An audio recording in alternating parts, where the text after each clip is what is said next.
You're watching or listening to Strangers in Space, and for the next hour at a push, we're going to be we are going to be talking through what our listeners thought about season 2 or series 15 so that you don't have to. Hi, I'm JR. And I'm Ian. That was after our last episode, which had 7 people on it. That was a bit disappointing. John was so desperate to talk about season 2 again. He's disappeared on holiday. Ryan's gone out to a big Finish event. Matt just won't even answer our calls. So it's down to me and you, Ian, because I Yeah. I said this was going to happen on this day, and I've arranged lots of other stuff so I couldn't move it, and so it had to happen on this day, and so it's just you and I. And tell me, Ian, before we get into what the listeners think, what's your experience of season 2 been? Or how Patchy. much, should I say, how much experience of season 2 have you got? I have watched about half of it altogether, Yes. so I can comment on parts of the discussion. I'm not here saying I'm the best qualified person to be on this call, but I am literally the only person who is free. To be fair, I'm here to read out what the listeners have been writing in with and to say what they thought of the stories. So I guess it doesn't matter that much as long as I've got a sounding board. I'm not one of these people who can just read to a camera without somebody else there. So now, if you're reading out what people have said about season 15, are we doing swear words or is it all clean? Well, there's no Mark Donaldson here, so you All can't right. say certain words, but Okay. I mean, this podcast usually has a pretty sort of, if you want to, you can approach to that kind of stuff. Well, I mean, obviously, I'm very well behaved, as you know, but I'm thinking more in terms of the listener feedback. I don't think there's any swearing in the listener feedback. The listener feedback might surprise you. So we've not heard from Ian Levine. We've certainly not heard from Ian Levine. Hmm. There are some general comments that people have written in with, and there are some particular comments that they've wrote about the stories. And so I've pasted the general comments out. What I have done is, as always, what I do, and I'll explain it again as briefly as possible for anybody who's not heard one of these things before, who has forgotten. So I've got everybody to put the stories in order of preference from first to last, which means they have to put all the stories because the way I then do it is I work out if story X was in first place on everybody's list, that would be 100%. But as soon as it starts dropping positions, it drops percentage points. So if it was in last place on everybody's list, it's 0%. So the percentage I'm about to read out is the percentage of how close to being in first place on everybody's list the story's got. Can I ask, when did you come up with that system? When I first did one of these polls, because I thought, how are you going to do this? And I thought, Yeah. well, this is. I mean, it just seemed to me the most obvious way to do it. Yeah. Like, if 10 people vote and there are 10 stories and they all put one story in first place, then that is basically 10 nines. So 10 nines, 90, would be 100%. Zero nines, in other words, 10 last places, would be 0%. And if everybody just put it in eighth place or whatever, or in ninth place rather, and it got one from each, then it would be on like 11%. Okay, that sounds like a very good system. I mean, it's yeah. I think it is. Yeah, I'm not joking. I'm just aware that Matt likes to make a lot of, he does a lot of business about, is that maths though? Is that scientific? It's too complicated. I think it's more maths than less Yeah, maths. yeah. He just, since he's had Dax, I think his brain is not what it was. But anyway, we Do you we think his digress. brain was in the first place? It was something. I've always been quite good at maths.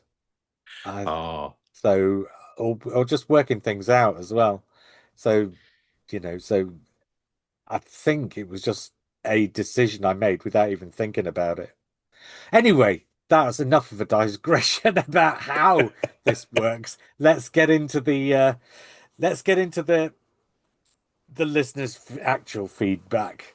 And so a couple of general comments, and then we'll say what story came last and just how badly last it came. But Steve Powell says a really meh season of Doctor Who, an improvement on last year's disaster, but that is a low bar. I can't say I'm sad to leave this short era behind. And Alex Asnabal, no, that's not right. No, I don't know how you pronounce this, so I'll go with Asnabal. Literally everything this season was better than last, except nothing was as good as 73 yards. So actually, I think 73 yards is the best of the entire RTD2 era for him. But basically, the rest of this season was better than the rest of the last because there is a lot of correspondence.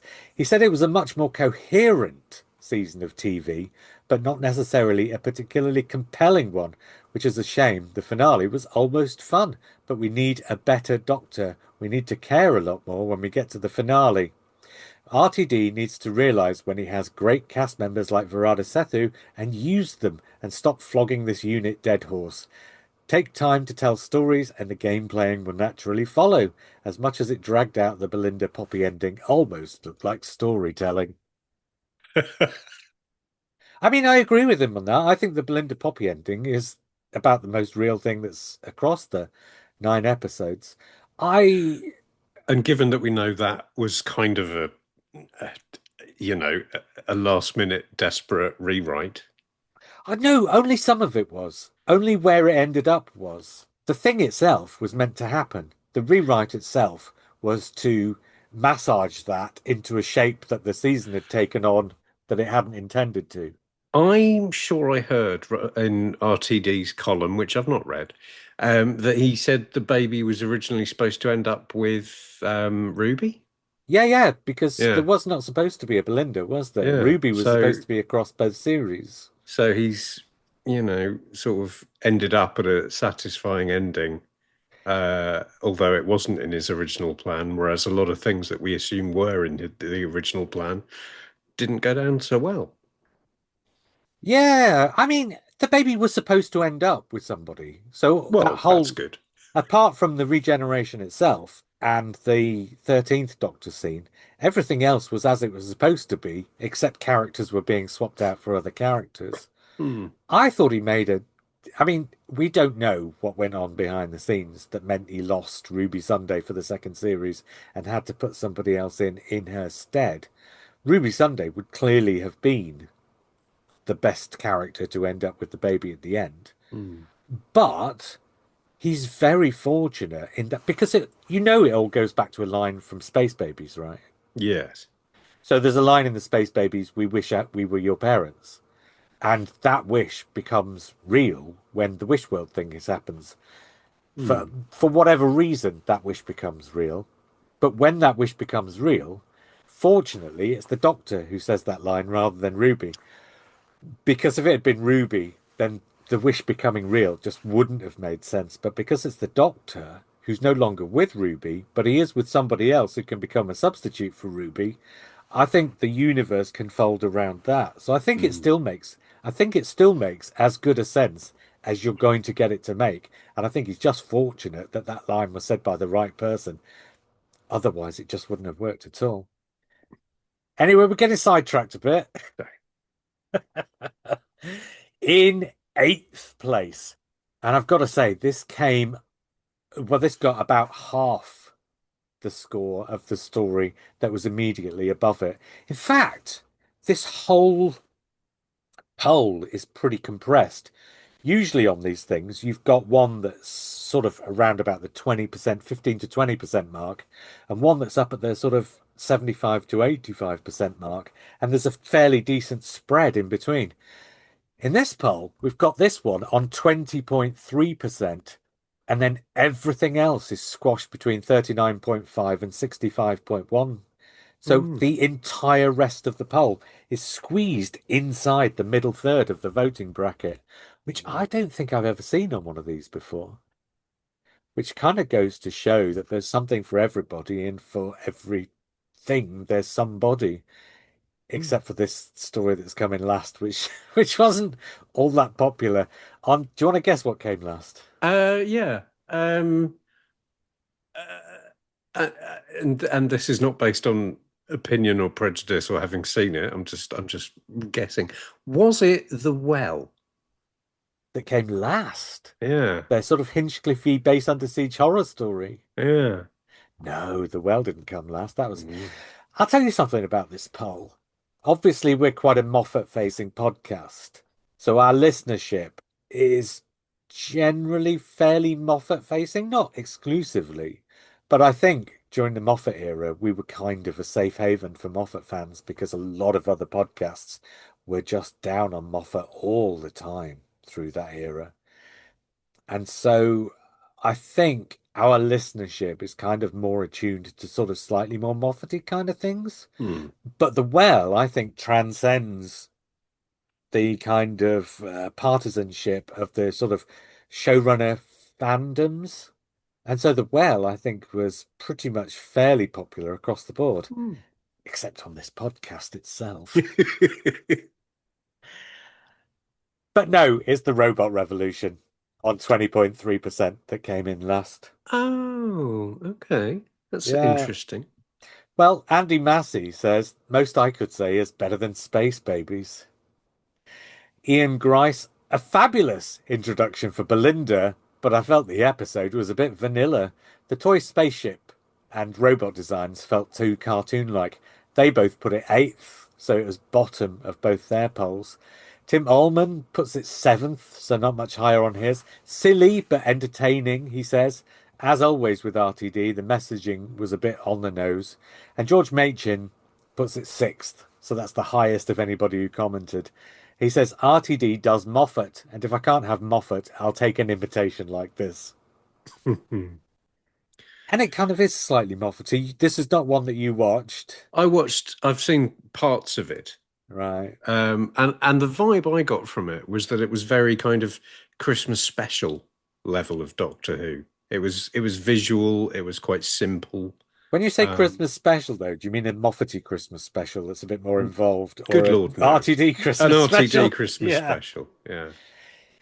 it's like a so RTD basically always did the same thing with the season openers, didn't he? Yeah. He kind of basically just threw you into a story that's very thin and had the characters sketched in around that. And this kind of does slightly more. So it's kind of got so with Stephen Moffat Christmas specials, he tended to have a cause and effect thing.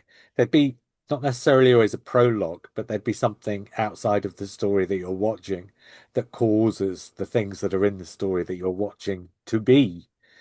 Like in A Christmas Carol, really, where actually it's what happens to the kid throughout the story that causes the grown-up to be who he is, despite the fact that the doctor thinks that the things he's doing in the story are going to shake him out of that. The doctor actually causes the thing that he's trying to sort of uncause.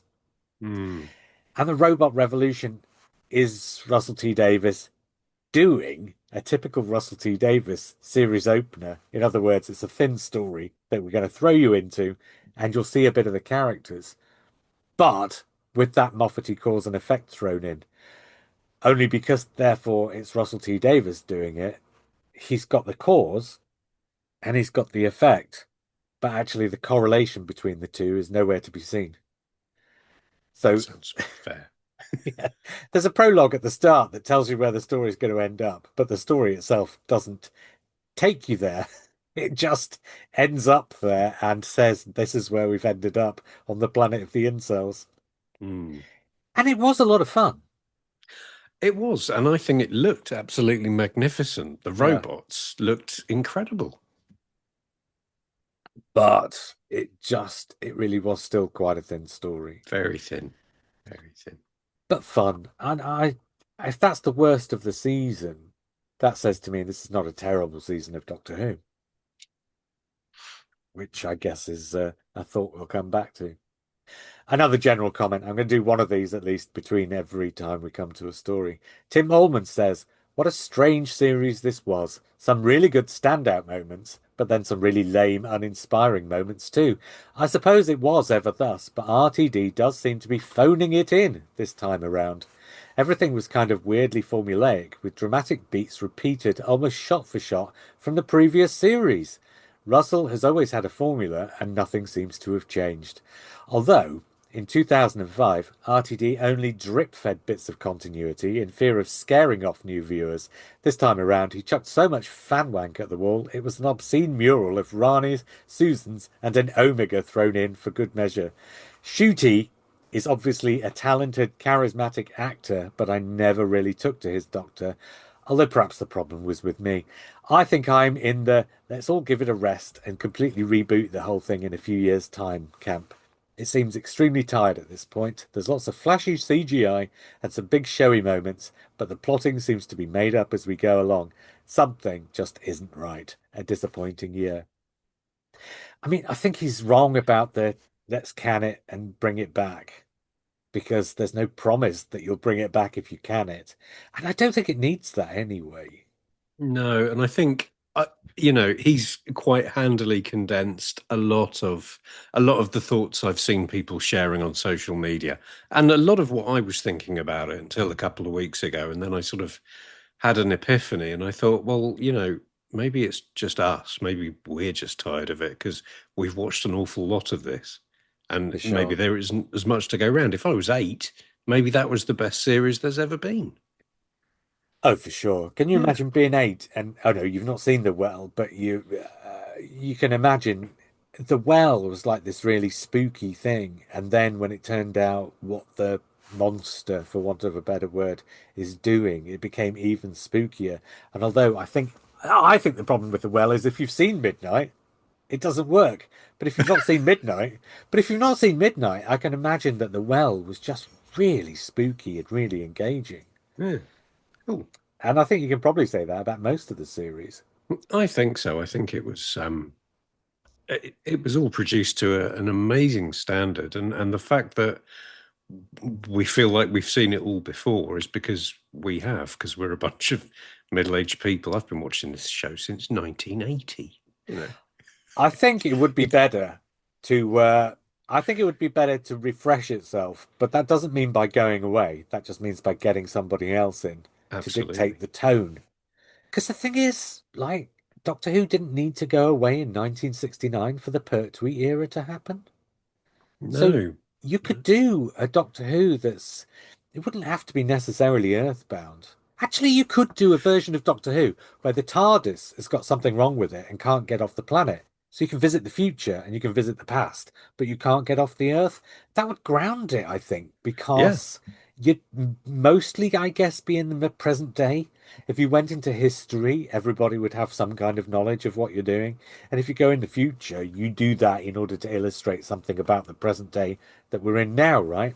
Hmm. Tell a ongoing story across 8 or 10 episodes or whatever, where you go into the future a bit, you go into the past a bit, but it's an ongoing story that draws people in rather than I think the trouble with RTD is if you start with 2 or 3 frivolous episodes on the trot, people are just going to go, well, I don't like frivolousness, so I'll go off and watch Westworld or, I don't know, The Handmaid's Tale or something else instead. Do you know what I mean? It's like, why would you, if you didn't like The Robot Revolution or Lux, why would you stick around for The Well? You're probably gone already. Absolutely. I'm just going to be making some notes because in my head I'm putting together this brilliant novel for the 16th Doctor, and I'm going to have her forget how to pilot the TARDIS so that she can then just stay on Earth for a long time until she remembers to, turn the sat nav on. Yes, why not? I reckon. I mean, you were here when we were talking the other day, weren't you? I think the Doctors should just forget who they are, and you can start the series from scratch like that. And you Yeah. don't even have to say on screen, "Oh, I've forgotten who I am," because it's obvious in the story if the character doesn't remember who they are, right? Yeah. Yeah. So, I mean, so easy to do in this. It's a science fiction program. It's the easiest thing in the world. Yeah. It's just anyway. Should we get to seventh place? Yeah. Let's do that. Because this is going to be rather more than an hour if I don't keep us moving, and I'm not keeping us moving, am I? On 39.5% then. Um, Tim Ullman put this eighth. He said it feels a bit harsh to have this at the bottom. To be honest, there are 3 or 4 stories that were all much of a muchness. This one just drew the short straw. A bit worthy, a bit dull, even if the guest performers were all very capable. George Machin voted this 7th and said, I'm excited to revisit this one as I appreciate the show taking big swings and doing weird new stuff. I respect it a whole lot, even if I didn't enjoy it as much as other episodes. Ian Grice says, and he voted it 7th too, great original ideas, nicely visualised, but the plot, unfortunately, felt too jumbled. And Andy Massey, and I was going to ask you if you had guessed what this one was yet. I have a hunch.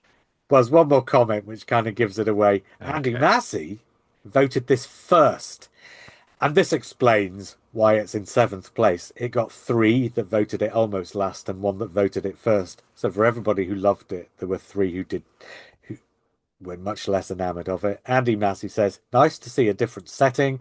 The cameo from the fugitive doctor actually gave me a slight rush. The only one over the 2 seasons I've watched more than once, he says. So it was. The and I'm struggling to remember it, the story in the engine, That's the one. which sounds like a sort of early 80s REM single, but never mind. It sounds like Uh, a book by me. yeah, I mean, yeah.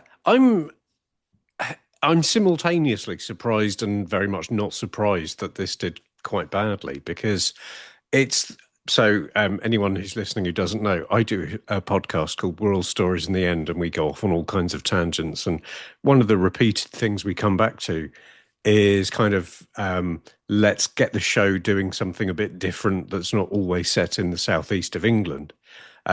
Let's get writers from other countries involved. Let's open it up. Let's look at every country's history. Let's look at it, different cultures. And everyone seems to want that. And we've tried it. And the Doctor Who fans, some of whom possibly voted Brexit, I don't know, they've said, no, don't want that. I wonder, actually. I agree. I think my problem with it, I the sort of setting, the scenario, the premise, I thought were all great. I think my problem with it was it didn't translate onto the screen as a story. So it just becomes this thing that just kind of ambles along. Mm. I think it's trying to con convert a kind of a, a way of storytelling, a kind of cultural mythology, and it's trying to force that into the round hole of a BBC children's sci-fi program, In and that 45 is, minutes. yeah, Yeah. and that those two things made Harvey. Shush, my cat is now trying to weigh in. I'm not He loved surprised. it. He liked the big spider. Oh, yeah, I bet he Um, did. but yeah, I think it was a brilliant and the in the opening kind of shots where you see the kind of location, it looked brilliant. It looked so good. I thought they didn't really go all that way and just film a few exteriors, but it looks real enough from my experience of traveling. I I think thought it was I think they had a shot sent over, so they didn't yeah. even send somebody over to get it. They just emailed somebody and said, "Can you send us a shot?" Yeah. And Have they you got an emailed back, iPhone? Could "Yeah." you just pop to the yeah? But I thought it was a really fantastic idea, and the intent behind it I thought was remarkable, and I think it's probably one that will support repeated viewing. Yeah, maybe. I also wonder, and this is at a tangent from what the actual story was, though, because you've said it, you've just said it, and something I was listening to the other day was talking about this to a degree too, where they were saying, "Oh, what if Doctor Who visits other cultures?" and you just get those other cultures to sort of have a 45-minute episode to sort of show their culture.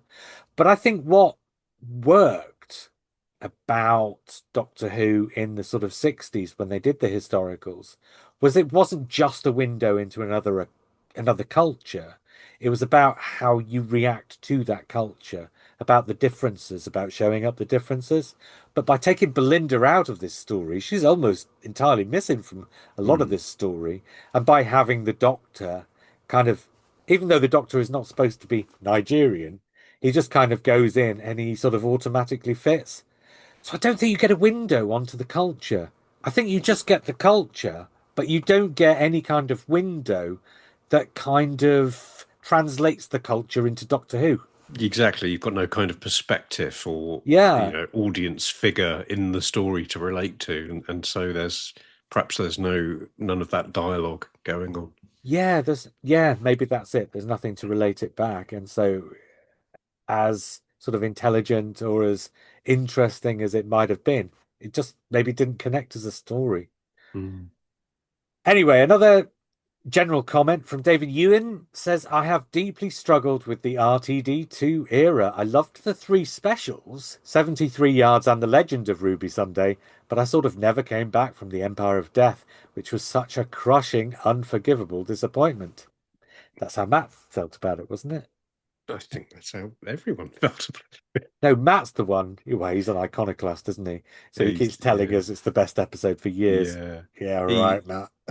yeah, I think he's just playing up to it now. David carries on. It's just not for me at the moment. There is nothing here comparable in quality to RTD1, except those mentioned above. The irony here is that RTD today in the Whoniverse feels like the fictional villain of Series 2, Conrad. Is this what happens when one man gets all the power, all the reins are taken off, and all his executive wishes come true? It's far too insular in its outlook, navel gazes too often, and has lost its appeal to be good Doctor Who and good entertainment in the process. It's notable that this era has polarised opinion more than any other, with extremes on both sides. I am happy for those who did enjoy it and want it to carry on, but I'd like RTD to go and for a non-fan to take it on, starting with a fresh slate. Well, as ever, I think the non-fan thing is a non-starter because I think you need to know Doctor Who to make Doctor Who. But I think the point is you don't want it to be one of the usual suspects. I slightly disagree about the insularity of it. I Yeah, think, I felt it was reaching out into a lot of areas and telling a lot of kinds of story and and uh, it's you, if I'd written the series, it would have been 8 episodes all about things I'm personally interested in, and you can't accuse RTD of that. they are actually one of the complaints you see a lot now about RTD2 is it's got too much continuity. In other words, classic series continuity as opposed to new and developing continuity, because you've got the Rani and Susan and Mm. Omega and Sutek, and I'm just thinking, well, do you know what? That's in four of the 19 episodes. The other, or maybe six of the 19 episodes if you want to count. And it's like, yeah, but actually, then you've still got a dozen episodes that are all sort of basically entirely brand new and don't have any continuity in them basically at all. So it's not that, Mm. I think. So, and because I think the focuses of some of the episodes has been really interesting too.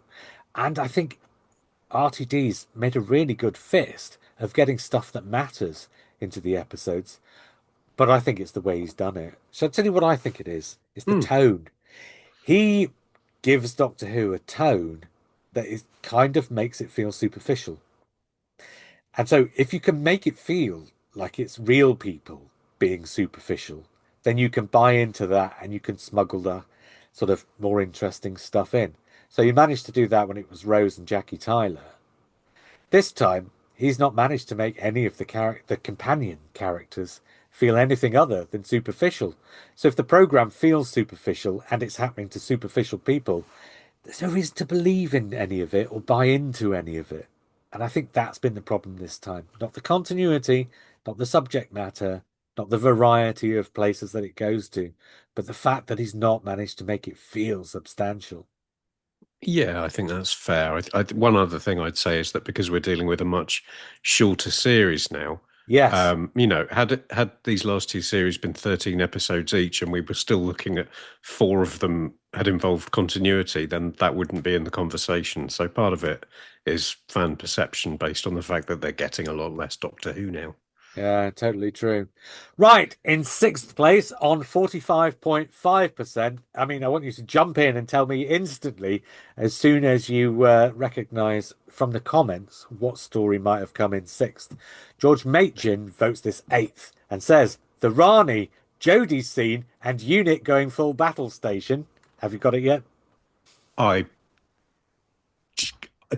I mean, I can't remember the name of that episode, but the reality war Yes. Well, actually, came in sixth. it came in sixth. Yeah. Did you think it was going to be higher or lower? I thought it would be higher.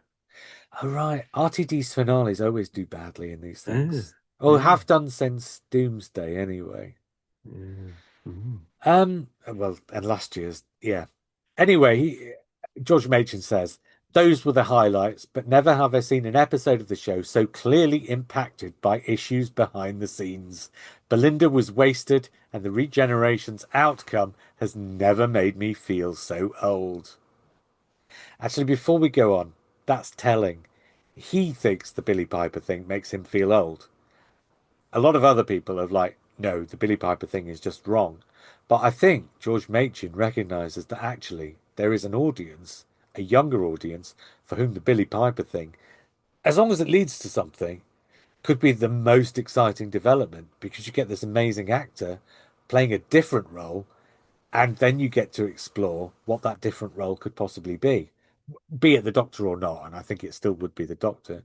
But I think he recognizes that that is a decision that plays well with one set of people, even as it plays badly with another. Yeah, I was thinking about this, and if people don't want to believe because you don't see the face change, they don't want to believe that Billy Piper is actually the Doctor, then he's just poured all his energy through the TARDIS console into the vortex. So that's going to be Bad Wolf. There you go. Don't worry about it, people. That's your explanation. Tim Ullman votes this sixth and says a complete mess really, but Shute's departure was quite touching, even though I didn't care all that much for his Doctor. Jodie's cameo felt a bit random, but she was pretty charming, even though I didn't care much for her Doctor either. Billy as maybe the next Doctor? Not sure about that. Ian Grice voted this fourth actually, so he had it in his top half. Messy. Zomiga was stupid, even worse than Sutek last year. I really don't agree. I think Omega was brilliant. Archie, Rani Eaton, another waste. I don't know. I think the eating the Rani thing was also great. However, the Poppy thing, including the Zero Room and later the shrinking coat, were all nice touches. However, oh, and the return of Anita Bennett was a brilliant cliffhanger resolution. Steph DeWally deserves plaudits for a subtle portrayal. I loved her stalking the Doctor using the hotel, and her discovery that the Doctor would probably not choose to dance with her was beautiful. Shooty's departure felt too soon, but was handled well with the bonus surprise of Jodie popping up. But Billy? And Andy Massey also votes this fourth and says swamped with unnecessary flashbacks to ensure those with short-term memories issues knew what was happening. Not sure Gat was sold being the John Smith personality or transition back to the Doctor. I don't know, I think he did. The flashbacks. This is shall I tell you something that my partner and my stepdaughter both do? They work from home, so they'll stick the telly on and they'll go to Netflix or Prime or Disney or wherever. They'll choose a program that they want to watch and they'll put it on. And they might even sit and watch the first 10 minutes while they have their breakfast. And then they'll have to leave the room to go on a call. And they'll just leave it playing. And they'll come back in while episode two is halfway through, and they'll make a cup of tea and they'll write up some notes and they'll do some other stuff, and they won't really be watching it. And it'll carry on into episode three, and then they'll go and have to take another call, and they'll just leave it playing while episode three's on. And they might come back to the room an hour and a half later, and now it's midway through episode five, and they'll be typing up notes, so they're not really watching it. And then they'll take another call and they'll come back into the room, and episode six will just be finishing. Everything will get wrapped up. I'll come in from work and I'll say, oh, have you just watched Adolescence? Yeah, it was great. They're getting television wrong. No, they're not getting television wrong. We are looking at Doctor Who, and we are looking at it through the prism of how we watch telly. But not everybody watches telly like that. And I think Russell T Davies and Chris Chibnall, with all his reams of dialogue explaining what you can see on the screen and stuff, are just trying to make television for a generation that now really no longer watches a generation that really no longer watches television the same way. Before phones, working from home, and all this kind of stuff, people generally tended to put the telly on when they would sit down and actually watch it. And sometimes you'd have people doing the ironing or doing the washing or making the meal or sitting and eating the meal while the telly's on. So their focus wouldn't necessarily always be 100% on the telly. But in those days, more often than not, their focus was on the telly. These days, I think you've got to recognize that as often as not, people's focus isn't always on the telly. And so they tend to absorb programs by just picking up bits of it and getting an overall impression rather than necessarily watching the story through from start to finish.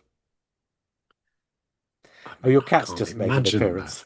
Yeah, the cat's as shocked as I am. I mean, what's the point of a creative work if you don't absorb all of it? Because that way you get the writer's intention. But I've answered my own question because kids don't care about the writer's intention. They want some noise on while they're doing their maths homework. Yeah. So yeah. TV is not art. It's Well, moving wallpaper. you say that, but Chernobyl was pretty good. Oh, TV can be art, but TV is not in itself an art form. No. It's like splashing paint on things can be a beautiful, transcending experience. But for every Pablo Picasso in the world, there are 15 million homes that have got paint daubed on the outside of them. And none of those are art. They're just something that's got paint on it. Very true. Very true. Yeah. Have I got through all the comments? I have got through all the comments, haven't I? You watched this one. What did you think? I watched it. So at the time, I thought it was a kind of annoying mixture of, pulling random names out of the old hat and getting, oh, let's have Omega in this one and let's do this and that. And it all felt fairly uninspired. But then I thought about it more through the prism of what would a younger viewer get out of it. And I imagine it was pretty exciting, really. I think if we assume that the Rani might have somehow escaped, then fine. I think that was very funny when she got eaten, but it She's would only be, in the. I mean, she's a Time Lord. She's in the stomach of a dead thing, really, isn't she? yeah. There's plenty of It'll have scope no for escape. digestive acid left if it's Yeah. a skeleton, so she'll just fall out of its pelvis. Um, and so it would be nice to see her again. The way it was kind of obviously restructured around Shooty leaving, involving rewrites and so forth. I think the only thing negative I'd say about it, and this is purely my interpretation, this is not there on screen, but if Russell's original plan was for Ncuti Gatwa's Doctor to be the relaxed, calm, chilled, post-therapy, I'm over the Time War, wonderful, sorted out Doctor, it's a shame he was the Doctor who died essentially by committing suicide. Yeah, I don't think that plan was ever a plan that was supposed to be long term anyway, was it? No, no. But I think what Russell T Davies has done is, do you remember when he was going to do the David Tennant regeneration and he said, I've got this story in my head where the Doctor just sacrifices himself for a single family? Mm, Well, this is where the Doctor sacrifices himself for a single family. So I wonder, I don't know how much of the actual story of this might have been around then, because a lot of the story of this was about sort of the manosphere culture. mm, But I wonder if some of this goes back to what he was thinking then. And also the sort of timeless child. I think the Poppy thing is a reaction to the timeless child. I think this is Russell T Davies saying, oh, I like the idea of a child turning up out of nowhere and the universe sort of bending around that child to accommodate them.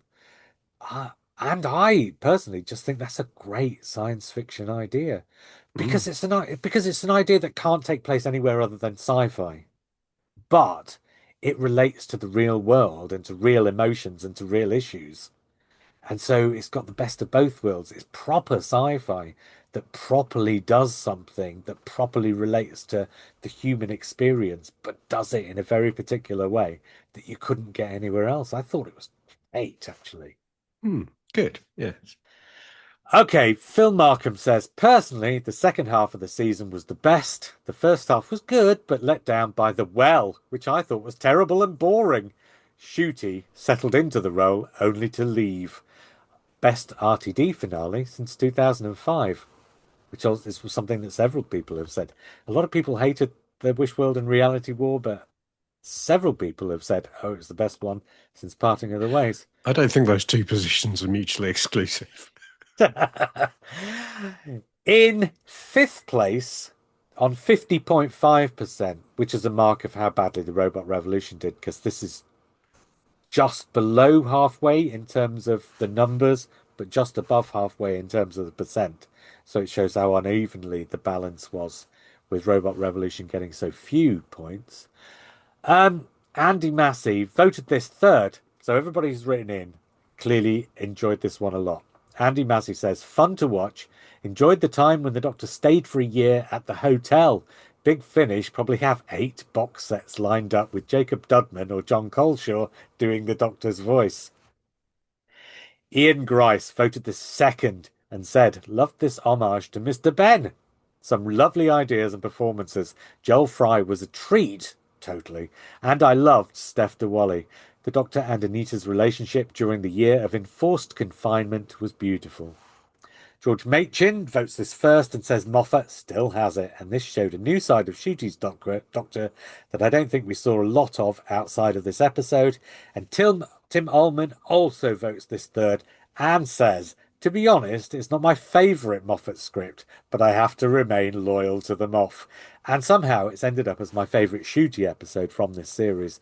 The fact that I don't think it's that special probably sums up my attitude to this year's run.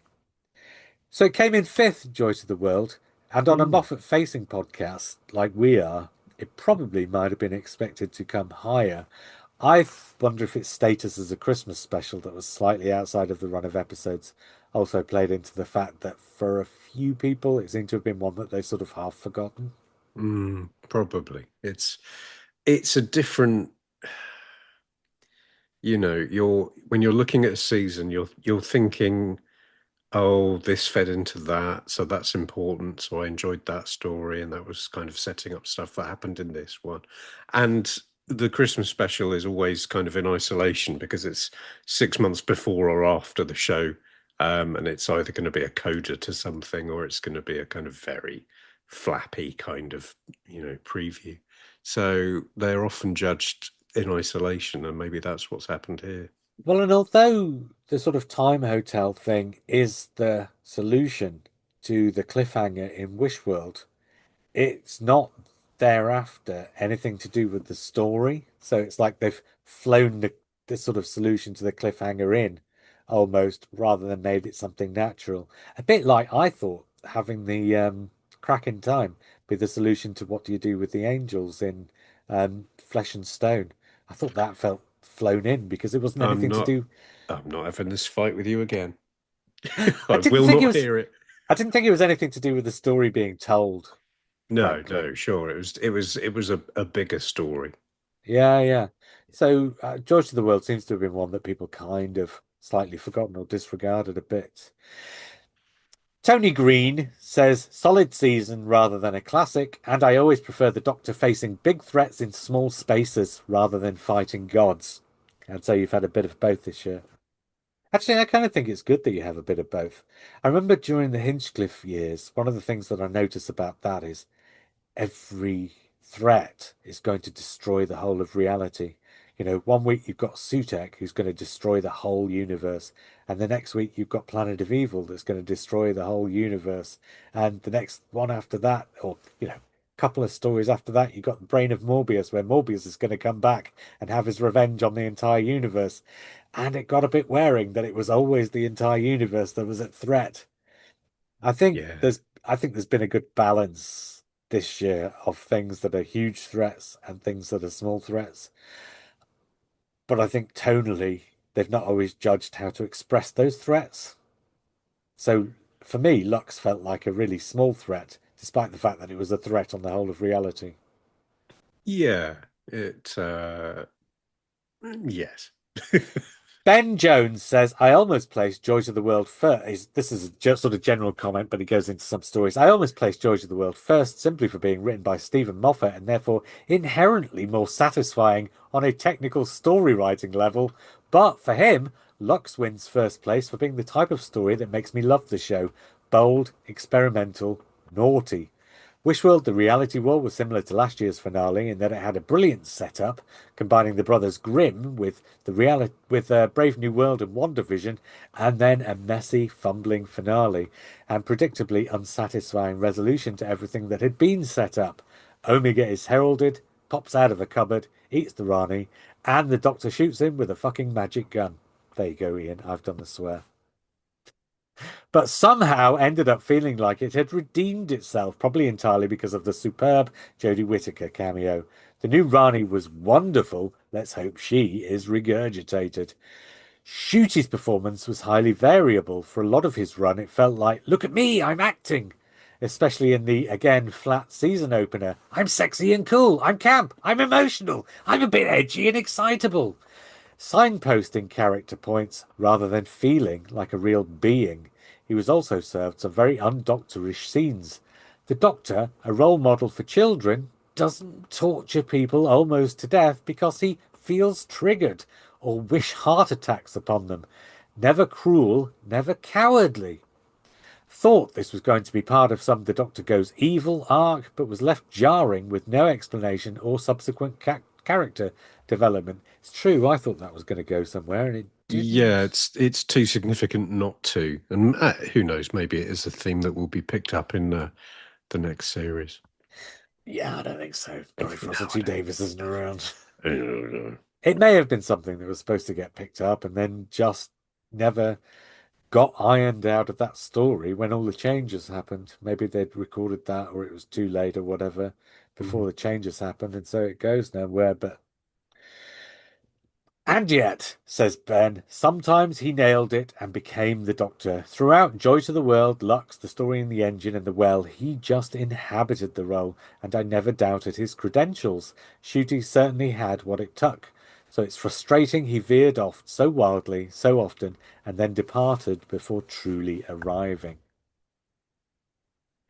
Which I guess, what are your thoughts on Shooty Gatwa? I like him as a screen presence. I think he's a good actor. I loved him in Sex Ed, but I don't feel at any point that he was playing the Doctor. You know, you think of the way Pertwee did it, or Tom, and the Doctor is this kind of fallible, larger than life genius who can't really go 5 minutes without name dropping or sulking or being petulant, but being incredibly clever and odd. And Shooty, as I've said on other shows, was in the same way that RTD wrote Eccleston's Doctor and Tennant's Doctor. He's just a really cool bloke from down the pub, or your media Yeah, yeah. studies teacher, but he doesn't embody. And the biggest thing for me was that cameo with Jodie. And at the time of the Jodie era, I wasn't really feeling like she was the same character. But my God, you put her up against Shooty, and she was so the Doctor. See, the Doctor's an alien being, and when the Doctor regenerates, it should be, and so obviously it always has to be played by a human being, right? It Hmm, should be that that character can lean in any kind of a direction. sure. And we don't always really get that because Doctors usually, even in the modern series, there's been a lot of this, is usually a sort of middle-aged, middle-class British white guy, essentially. I mean, this is one of the reasons why I think we should have a Doctor with a American accent, just to kind of file some more of those edges off the idea of him being Mm, a middle-aged white guy from, somewhere in the home counties or something, or Scotland. yeah. Or a blonde woman. Yeah, yeah. Who also is from, Britain, Yeah. and so on and so forth. I think the Doctor should be able to lean in any direction. I think the Moffat Doctors leaned a bit further than most, but you're right. So Shuji Gatwa kind of brings this energy to it of the young funky guy, but that energy is thrown into relief by the fact that Russell T Davies is very definitely just writing David Tennant again. Mm. And so it probably doesn't lean far enough away in order to be a thing, but it doesn't hew close enough that you can kind of identify with this Doctor in the way you did with Tennant's Doctor, or the way that a lot of people did with Tennant's Doctor. It's sort of somewhere in between, and it doesn't quite land on either thing, I think. And I wonder how much of it is because we never got to see him face off against the Daleks, the Cybermen, or the Master. Therefore, he was denied the kind of iconic Doctor moments that would be a really good shorthand to sort of invest you in that character. Yeah, Yeah. who knows? Anyway, let's move into the top half because we've been here for a while. In fourth place on 56.1%. Will Elliott votes this seventh and says doesn't stand up to repeated viewings. I'm assuming he did. I didn't think it stood up to repeated viewings either. I tried it again and was terribly bored by it. Andy Massey votes it sixth and says probably will be in the top three for most people and will probably be higher if I ever watch them again. But at the time, I was just meh. On the other hand, the three other people have all voted it second or first. George Machin votes it second, says let Doctor Who be scary again. I'm worried on a rewatch this may drop a bit as per JR's experience, but as of now, this stood out as a highlight of the season. Tim Ullman also votes it second. Easily the most trad episode of the series. Creepy, impressively made, but not everything added up, although that's not unusual for Doctor Who.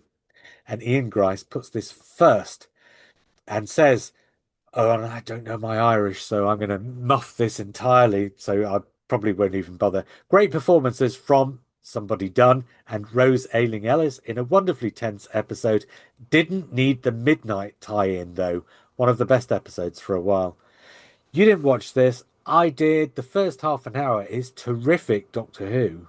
The last 15 minutes is cringeworthy, dull Doctor Who. Mhm. And this sort of trad thing is kind of what kills it for me because it starts off looking trad and it starts off feeling like it's going to be trad. Then it goes to somewhere that could have been really interesting. And then they decided to stick this midnight thing on it. And everything that you'd done well for the first half an hour was all just unpicked and undone by the last half an hour, where it's like, okay, let's throw the monster in a hole. So, you didn't see it though. Maybe we should move on. I mean, yeah, I'd be happy to. Oh, I'm not sure. I've not. Oh yeah, I had another general comment here, but I've accidentally pasted the same one in twice. So let's move on to the. No, actually, I'll tell you what. I'll read the one that I was going to read later. Avid W Goon says, really struggled with RTD2. The finale seemed ill-conceived and didn't hang together for me. Maybe this run just isn't for me. I'm heartened to see that it is working for many, intrigued to see where we go next. Which obviously, well, I mean, I'm intrigued to see where we go next because Doctor Who's not going to stop. And if it's CBeebies, then so be it. See be it. In third place on 58.1%, and the top three sort of changing places with each other for the first sort of half of me putting the scores into the spreadsheet until eventually the other two sort of forged ahead. But this was in the conversation at first for winning this. George Machin says it looks amazing. The barrier breaking and outcome alone is one of the most haunting moments of the 62-year run. He puts it fifth. Tim Ullman puts it fifth and says not as bad as I feared it might have been. Quite a dark vibe for what was expected to be a fairly light episode. Ian Grice, third. He says, I was dreading this, but it ended up being a joy. I loved the Doctor getting badass and losing his shit. The return of Susan, sort of. But then what happened? Rylan was surprisingly entertaining for all the right reasons. And Andy Massey had this second and said perhaps relief that it wasn't a massive turd and the visuals of all the audience being sucked out into space was stunning. Most balanced writing for the supporting cast, and Susan's appearance was great but had no relevance to the story. Actually, I don't think that's true. It had the same sort of relevance as is somebody from your past calling you into safety. That felt relevant to me. Yeah. Anyway, on 58.1%, the Interstellar Song Contest, obviously. You did watch this. What did you think? Um, I think it was a lot better than I was expecting. A lot less music than I was expecting. Um, I'm not necessarily of the opinion that Rylan is the sort of thing the show should be immortalizing and focusing on. I think that's going to date this era probably more than anything else, and I don't really know who he is or what he's done. I Um, don't have a problem with eras being dated to the times they were made. I think pretty much most TV is uh, dated. With the reason people of our ilk, Doctor Who fans, love archive TV is because it's dated to when it was made. well, you say that, but I've watched a bit of Capaldi recently, and it seems timeless.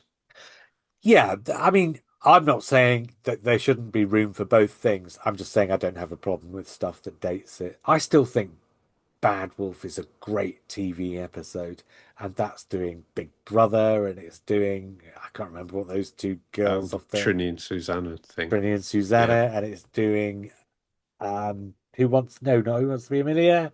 It's doing Weakest link. The Weakest Link. Yeah, yeah, Yeah. that dates And, it.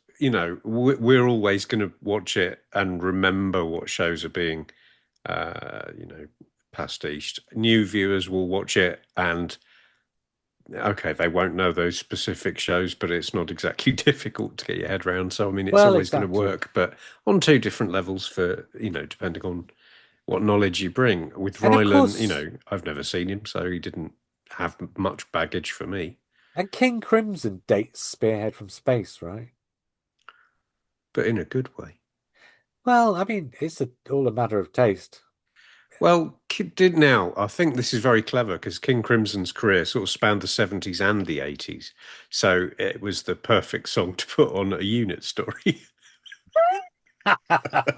Interstellar Song Contest, Ian. I Oh, interrupted you. yeah. It was better than I was expecting. I think in terms of the visuals and the effects, and obviously everyone's picked up on the crowd being sucked out into space. I think it was probably the most visually stunning episode of Doctor Who ever.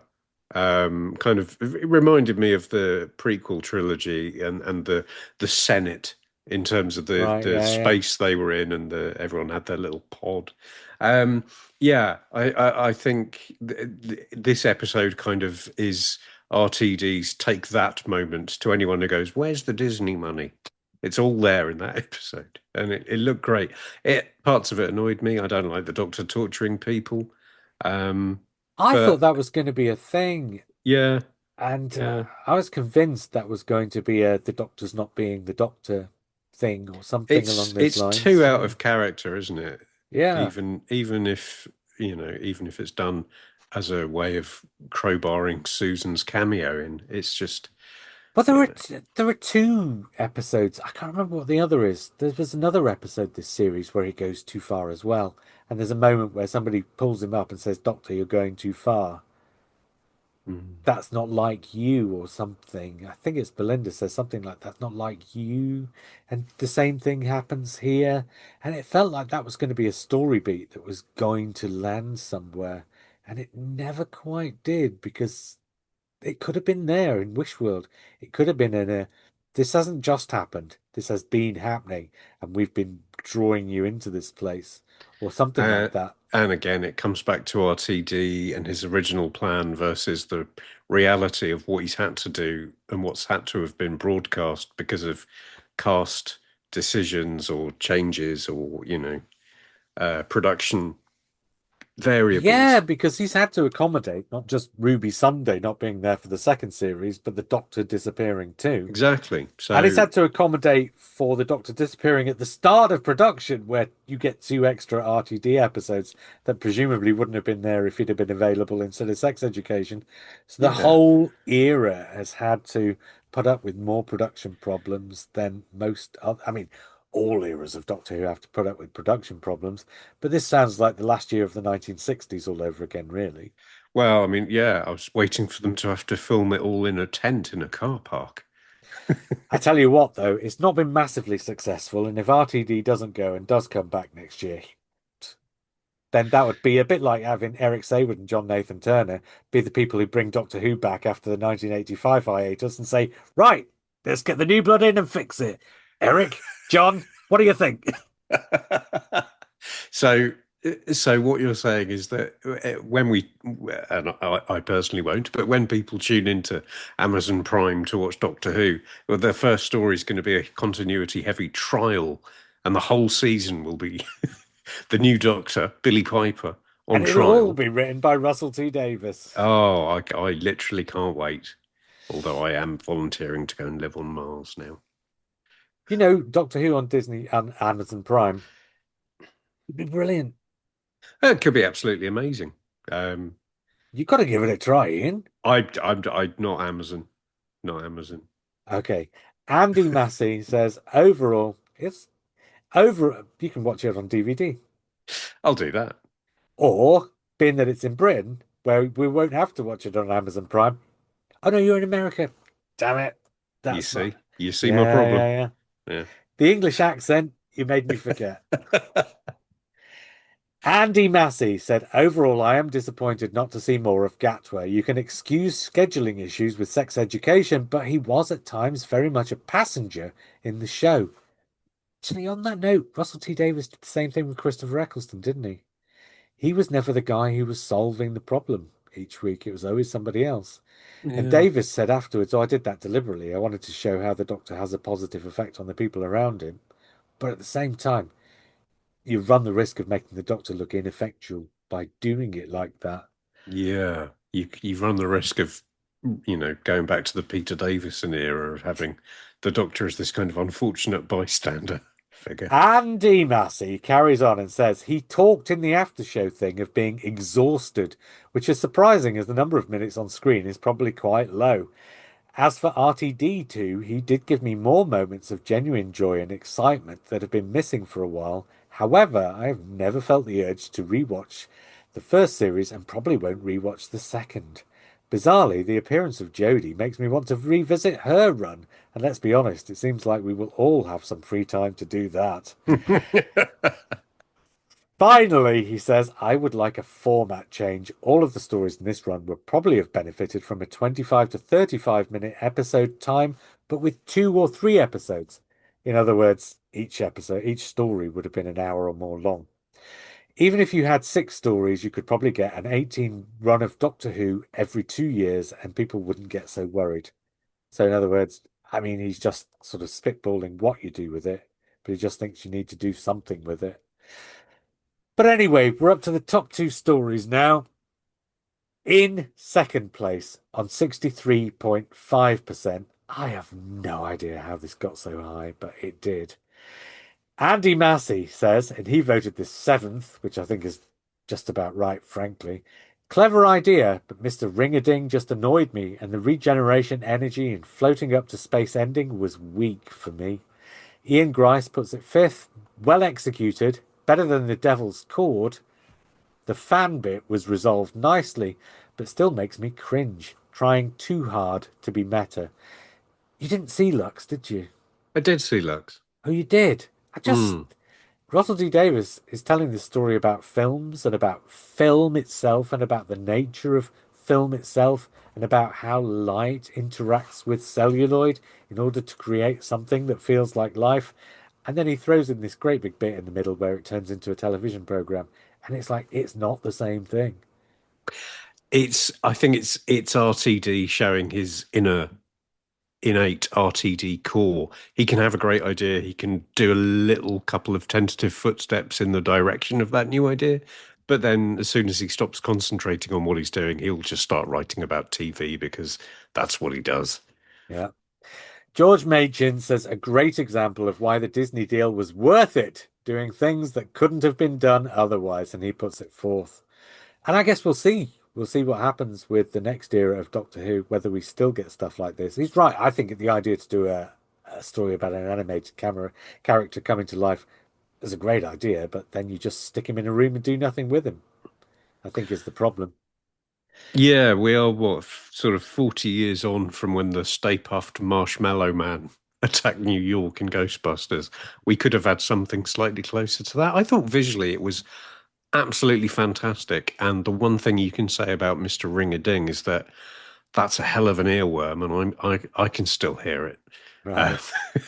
But you wonder, did nobody look at that? And the doctor turns up and says, all these people have been going missing.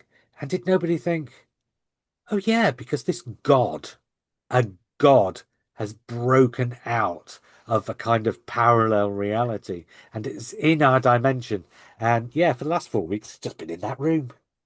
yeah, he's a god. He's just sitting there watching. He's probably watching the Godfather trilogy on repeat. If he's got unlimited Probably. time in a cinema, you do the whole thing. I mean, there's some really spurious dialogue to explain why he's not escaped, but oh my God, it doesn't make any sense. Not Mm. really. And again, and I'm sure this has been said before on this and every other podcast, but the clunking incongruity of having a character burn film canisters, which to Doctor Who fans is a very sensitive subject, it would appear, Yeah, is a real missed opportunity to do something. he knew what he was doing there, I'm sure.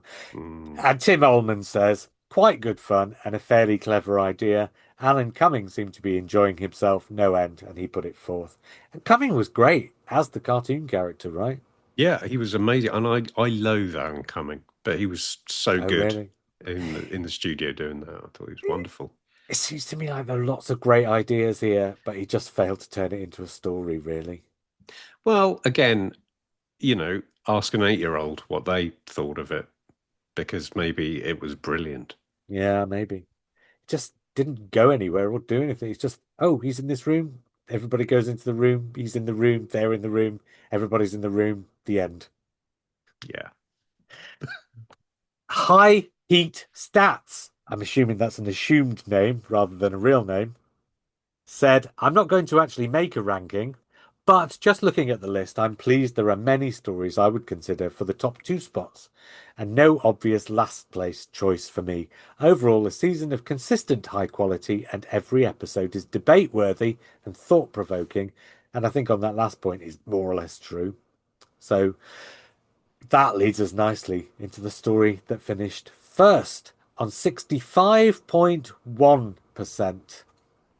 And I think this probably deserves to be first as well because I think this did a couple of really amazing things and did it in a way that was very entertaining and kept you on the edge of your seat and felt like proper old school Doctor Who, even as it was doing things that Doctor Who's never done before. Ian Grice put it sixth and said, enjoyed this, but missed the Doctor and Belinda. Ruby was strong, but personally, I've had enough of her, so it felt like a treading water episode. Despite this, Conrad was superb and it set things up nicely for later. Obviously, it's Lucky Day, right? Mm. Andy Massey puts it fifth, says pretty enjoyable, but kind of frustrating that so many of the few stories we have are lacking the Doctor. Tim Ullman puts it third. I used one of those preference machines to decide the order, and I'm not sure I would have put this episode so high. Quite good, and it's nice to have Millie Gibson back, who seems to have been messed around relentlessly throughout the entire run for some reason. And George Machin also puts it third and says it went somewhere I was not expecting, and I think this is the best performance Millie gave in the whole run. You didn't see this, did you? I did not see this one, no.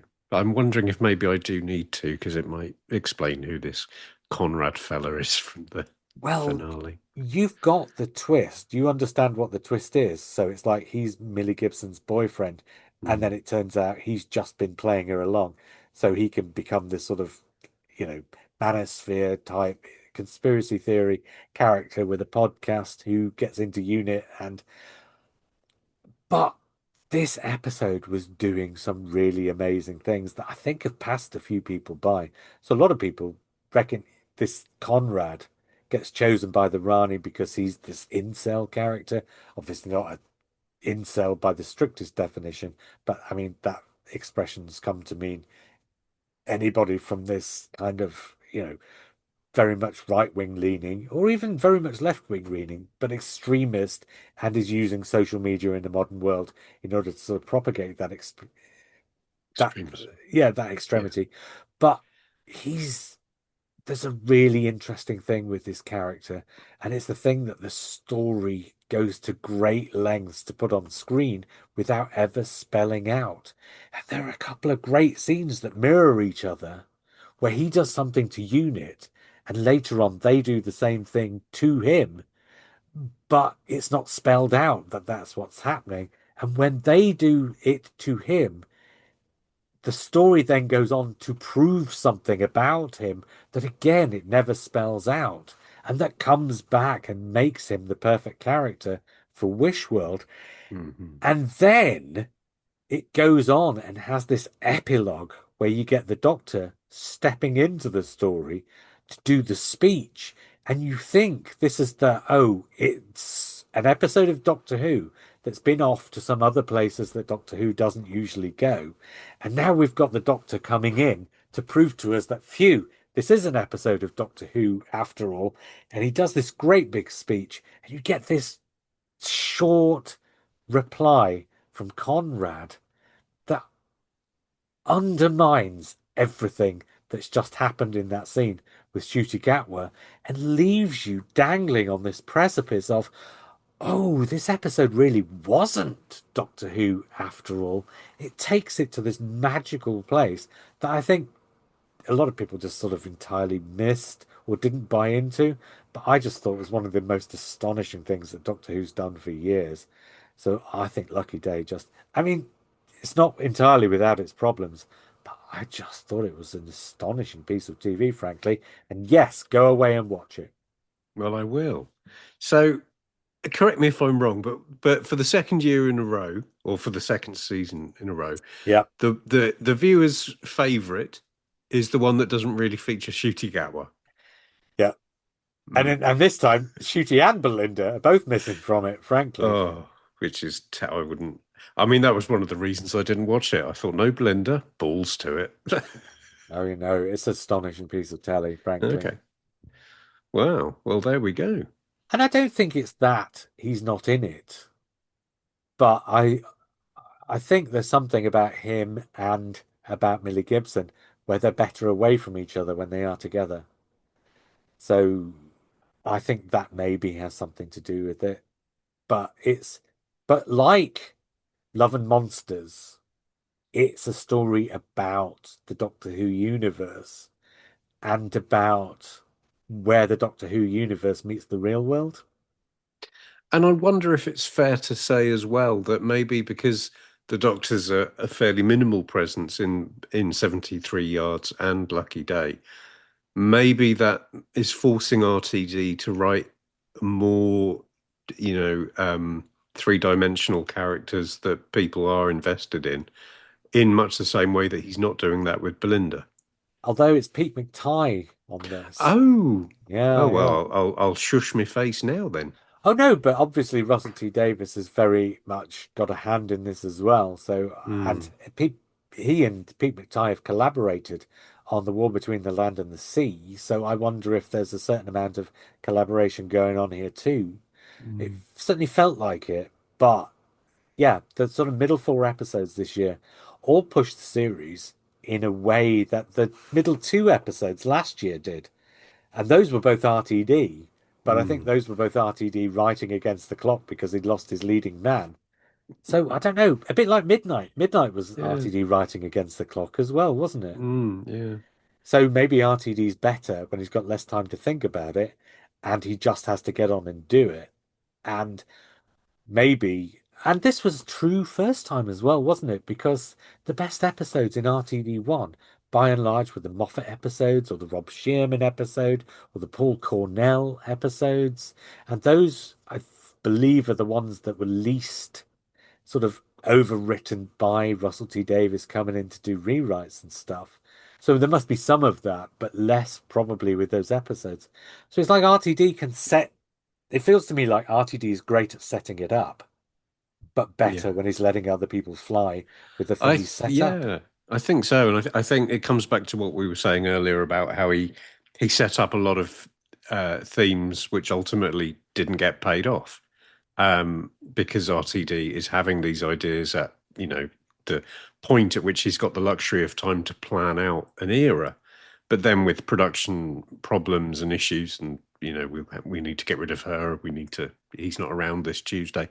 You end up having to deviate from your plan. Whereas if he's just got 24 hours to write a script, you get midnight. Yeah, So maybe that's what he needs is someone else to be showrunner, and he can just write good episodes. never gonna happen though. Never going to happen. Right, I've saved this one general comment till last. And this is from Richard Judge, who does our amazing theme music, which is the best theme music of, I mean, some Doctor Who podcasts have got some great theme musics, but ours is obviously the best. And we've had several great ones too. Uh, Richard Judge says, I feel I am one of the few that really rated this series. I haven't enjoyed Doctor Who so much since Capaldi's final season. Actually, on that, it does feel like Russell T Davies was taking his cues very much from Stephen Moffat this time around. Whereas in the sort of first series, maybe it felt a bit more like he was taking his cues from Chris Chibnall. So I don't Mm. know. And I think there's a bit of both. But I think he's definitely been watching what they've done with Doctor Who and taken that on board. Richard carries on and says, I would go as far to say it has been one of the best things on TV this year.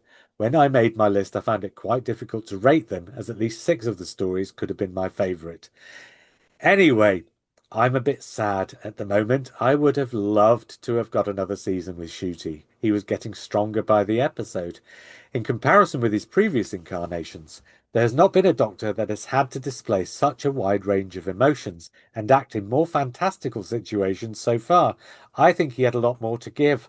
I hope he eventually receives the praise he deserves. I don't think he's wrong. I think he did get better throughout his run. So, lastly, I would just like to share my prediction. Billie Piper is indeed the new Doctor and is brought back for a special, probably to air at Christmas 2026. She travels back to find the 15th Doctor with a view in shedding some light on why she knows how he has this particular face. This sets up the kind of dynamic that RTD cannot resist at the end of the episode, which also includes the Master and Missy, in other words, another two characters who different faces but share the same face. The Doctors regenerate Watcher style, but because it's male female, this also has the benefit of solving the Time Lord's sterile problem. Oh, in other words, he wants to, because at the moment, because do you remember what RTD said about bigeneration being the result of the Time Lords becoming sterile? Not entirely sure that works on a sort of nature point of view. No. Not as quickly as that, but I liked the idea that it's a case of just like in Jurassic Park, nature will assert itself and solve whatever problems come up. So I kind of liked that idea actually. So the Time Lords are now by-generating because the Master destroyed Gallifrey. Well, the Master destroys the people on Gallifrey. Yeah, The Gallifrey's intact, right? It's like the yeah, neutron bomb. The people get yeah, destroyed, but the planet gets left intact. yeah. And it's not because of that, but a side effect of that has left any surviving Time Lords sterile. Which to me feels that sounds like it's a bit of a leap, but it seems to me that that's the kind of thing that's kind of a logical leap. Because, I mean, when you're talking about weapons of mass destruction, the whole thing about nuclear war, about threads and about all those programs, wasn't the bomb itself, but was the after effect of the bomb, right? Hmm. So this just feels like Russell T Davies said, right, what would the after effect of this bomb be? So most of the Time Lords get killed off. The ones who get left behind are sterile. I think that follows. And I think it follows that if you have survivors of a species, but those survivors are sterile, then nature steps in and says, well, we have to propagate somehow and comes up with a separate solution to the problem of propagation. So I think, in a science fiction sense, all of those things to me follow, frankly. So Okay. I don't dislike that idea at all. I can see that for a lot of people that would be like, what the fuck? But I think again, like with a lot of the things, a lot of the big changes that have happened in Doctor Who over the last few years, I'm thinking it's a science fiction program. It should be doing this stuff. It reflects real life, but it does it in an outlandish science fiction way. That works for me. I find that stuff really works. So the Timeless Child, I thought that really worked. This sort of sterile by generation thing for me, that really worked. It's odd. I don't think you'd Mhm. want to have it all the time. I don't think you'd want to have the next regeneration be a bi-generation again. I think it's the kind of thing you do once, and it's odd, but it makes a certain kind of sense. And I suppose it makes sense that you would have it every time, but you wouldn't want to see it every time because that would just make the program go into some really weird areas. Mm. But I like that kind of stuff as a one-off. I think it's really great as a one-off. Good. Well, there you go. So anyway, that's it. We've been talking for way, way, way longer than I expected us to, but isn't that always the way? Generally. Have you any final thoughts? Yeah, I think and I'm basically going to recapitulate my opening statement. I think this was probably a great series of TV, not for me personally, but I think if you're younger, it was probably doing some great things. I don't think it's one I'll revisit, but at the same time, I think a lot of it would benefit from a repeated viewing. And like every other time a Doctor goes, we'll see what happens next. I'm going to come back to the thought that this is like Trial of a Time Lord, but not for the reason I said earlier. I think getting Russell T Davies back to do another, as it turns out, mini era, there are some really great things in it because he's been away and he's had some great ideas and some great things in it. Just like there are some great things in The Trial of a Time Lord. Mm, But the package itself just feels wrong. You know, John Nathan Turner and Eric Saywood were supposed to go at the end of 1985 after season 22. I don't mean they were intending to go and that's what would have happened. But when the BBC stepped in and said, no, cancelled, it's rubbish, they would have gone. That's when they should have gone. yeah. It should have come back with new people and it should have been something different. And so all the great things that are there are ruined by the fact that the packaging is not what it needed to be. And the last 2 years, the two Shooty Gatwa years, there's been some great stuff, not least Shooty Gatwa. And some of the stories have been amazing. And some of the characters have been amazing. Been some great ideas. But it's just not been what Doctor Who needed right now and what the fandom needed right now. And so in the end, it's turned into this weird blind alley that now the show has to get back out of.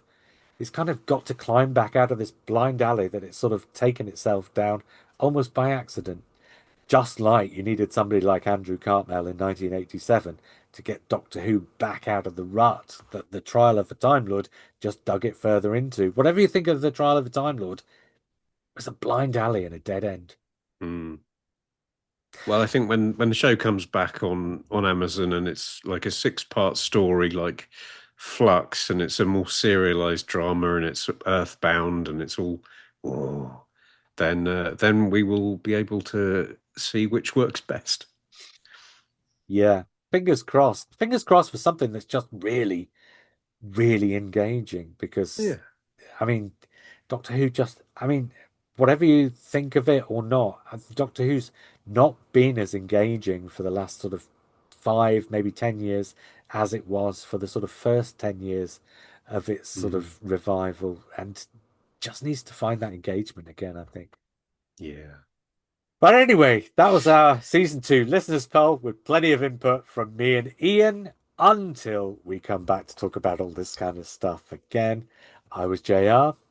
And I, obviously, therefore, was Ian. And here's a tiny little bit of Richard Judge to play us out.